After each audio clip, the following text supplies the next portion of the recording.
Okay guys, Paul Bates here. Welcome aboard Southern Estate, where I currently live full-time with my wife Beverly and our dog Daisy. On this channel we go over product reviews of different things that make our life easier. Today I'm going to do a product review real quick on the panels that I bought for Southern Estate. So I bought 1200 watts of panels. I bought these flexible panels. I actually saw these installed on another boat and I freaking fell in love with them right away because there was a lot of different options. I could have gone with hard panels, I could have done this, I could have done that.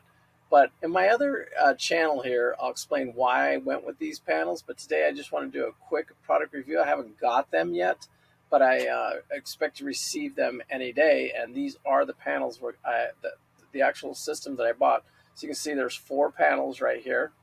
And then I have a controller. I think in the reviews I said they give you 2 controllers right here, which would actually help me if it does. If it doesn't, it doesn't really matter. I'm not really a big fan of these controllers right here, because I'm going to put my own Vectron system in there one day.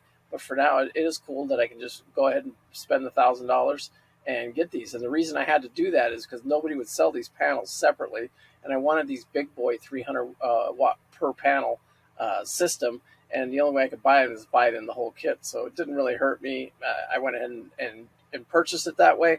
And so I just wanted to share that with you guys. And whether you have your RV or your motorhome, or your boat or whatever, this could be a great option. And I'll give you more and more updates as I go. Anyway, I appreciate it. Thank you guys. And if you got any questions, man, please leave a comment down below. We'll get back to you as quickly as we possibly can. Anyway, peace out. Thank you guys. Live life with no regret. Thanks. Bye.